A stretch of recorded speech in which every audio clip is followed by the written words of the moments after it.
In today's video, I want to talk about how we can actually choose and we can actually decide how our life is going to turn out, how our days are going to turn out, and most importantly, we can actually choose our own happiness. All right, so you're going to see over the next couple weeks, I'm going to be dropping some videos for sure. They're going to go deeper into the psychology behind a lot of this. But when I first discovered about the Hertz human emotions frequency chart, this was something that really kind of changed the game for me, because I had heard a lot of coaches and mentors in the past talk about, being in peak state, right? Or escaping the pit. I had heard them talk about expansion and contraction, right?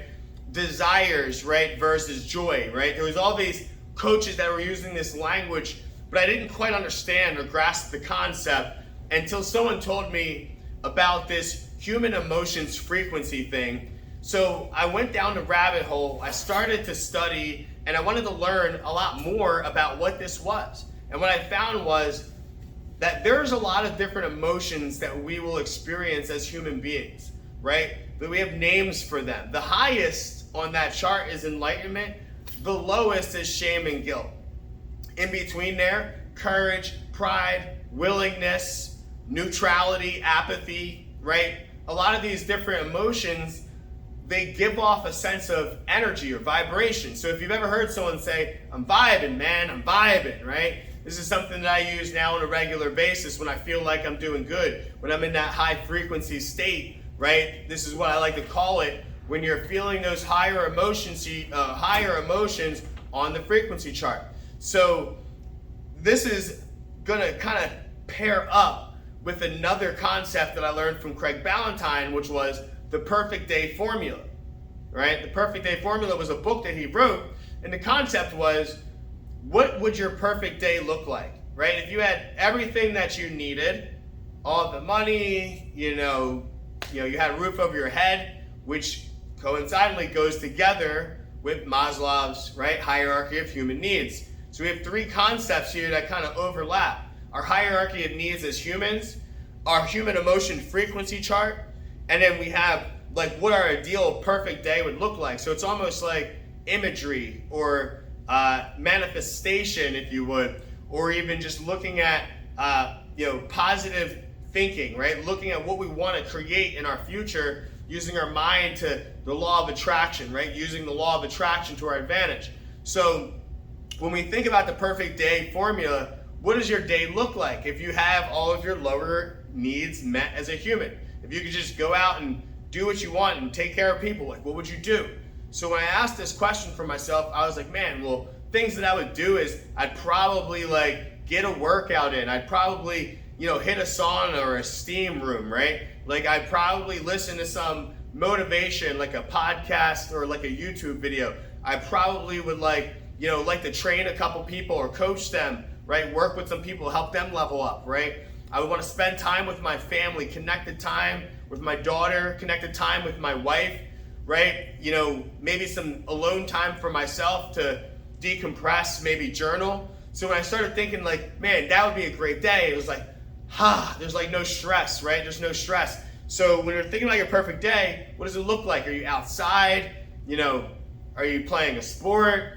Are you hanging out with your friends, right? It's probably not a lot of the negative habits that you probably have, right? Maybe it is, let's keep going, right? Let's keep going. So we have our perfect day formula. We got that intact. What's your perfect day look like? Now, human emotions chart. We understand now that there are certain emotions that when you're experiencing them, you're going to be in a different state. So this is what this is all about, right? When you're shameful of your actions, right? When you feel guilty because you did something you were not supposed to do, we call it karmic debt, right? Maybe other people don't know that you're fucking up, but you do, right? Maybe you said you were going to do something, but you didn't hold your word with yourself. So now you feel the guilt and the shame of not doing what you said you were going to do, but then also identifying as somebody who doesn't hold their word, right? Because that's going to carry over in so many other different areas in your life.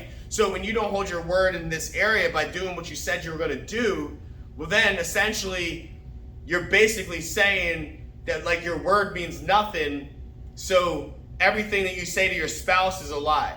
Everything you say to your boss is a lie. Everything that you say to the public is a lie. Why? Because you lie to yourself and you allow that to be okay. Because the lie that you tell is the justification that you make when you break your word. See, the reality is that you got to take full ownership over breaking your word. You got to come to acceptance to understand, because acceptance is one of those higher emotions. It's one of the higher frequencies on the chart. So when we look back in our life, and maybe there's some things that we're shameful of in our past, I know that there was shame around how I treated women. There was shame around the violence that I would have because I would get into fights when I was younger, and I was ashamed that I was a monster because I was like, some of those times I would black out and I'd beat somebody up so bad, right? And I was like, what kind of person would do that, right? Because I didn't love that person. I didn't love those bad sides of me. I didn't love that cheater. I didn't love that player who knew that like playing and manipulating women was only gonna make me feel good temporarily, but then I would feel bad because I was a terrible person. So the karmic debt of living with an identity of being a shitty person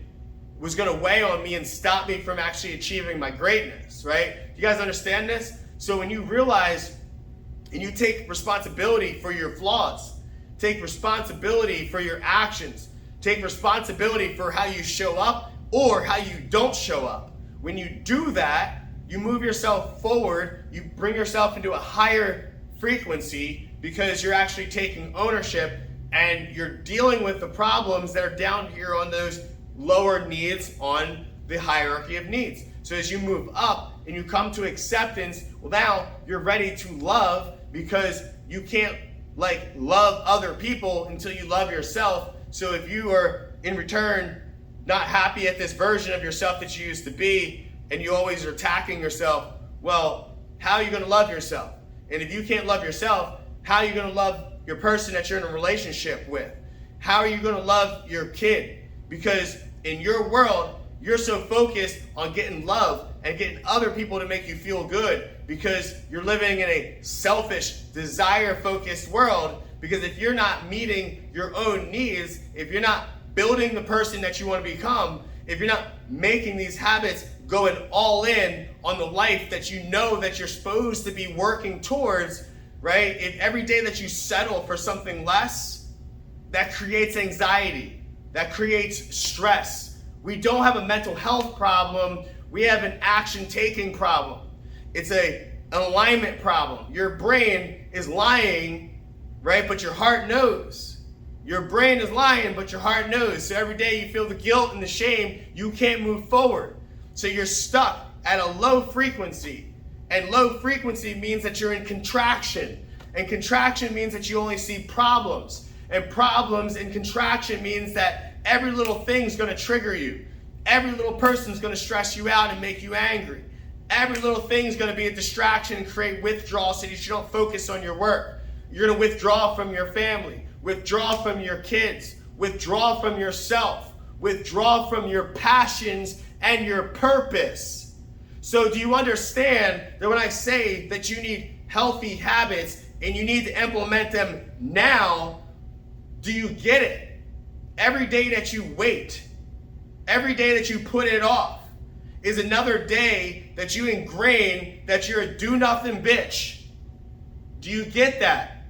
I'm not telling you that's who you are, but you are telling yourself, and that's why you can't escape this pit. That's why you can't escape this low frequency. It's why you can't vibe at the highest. It's why you got self-esteem issues, but you cover it by driving that big truck or having that big bank account or having that woman that you prop up as a trophy and not as a queen or not as a mother of your kids, or you don't honor her as a person, because at the end of the day, you put her out there to show, to cover up your insecurities, but yet you don't listen to her, you don't make her feel appreciated, you don't do things for her. It's always about what you can extract, it's never what you can deposit, it's always about you.